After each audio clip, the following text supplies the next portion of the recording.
Asia cup 2025 আমরা খেলতে যাব ভাই কোন রকম পরিস্থিতি ছাড়াই, কারণ আমরা নাম্বার 1 টি-20 দল, কিন্তু এবার আমরা ওডিআই নাম্বার 1 দল। টেস্ট ক্রিকেট যা তা অবস্থা একটু হয়ে গেছে, কম বেশি 4 নম্বরে পৌঁছে গেছে। ইংল্যান্ডে কোনোভাবে সিরিজ আমরা ড্র করে চলে এসেছি, কিন্তু বিষয় হলো যে কেন কোনো ম্যাচ খেললাম না আমরা এশিয়া কাপের আগে।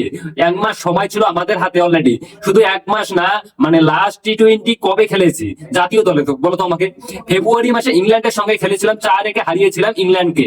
আর এবারে যে এশিয়া কাপ সিলেক্ট করা হয়েছে ভাই, অলমোস্ট প্রায় একই দল। মোহাম্মদ শামি নেই, রবি বিষ্ণই নেই এবং মোহাম্মদ সিরাজ নেই, কিন্তু একটা দুটো সিরিজ আমরা হয়তো খেলতেই পারতাম এই 1-1.5 মাস সময়ে। শ্রীলঙ্কা বা যে কারোর সঙ্গে খেলতাম। কিন্তু কথা হলো যে আমরা এখানে কিন্তু একটা ম্যাচও প্রস্তুতি ম্যাচ খেললাম না। আর টিম ইন্ডিয়া দেখো, আমার টিম ইন্ডিয়ার মনে হচ্ছে সিরাজ আইয়ার জায়গা ডিজার্ভ করতো, কিন্তু জায়গা পায় নাই।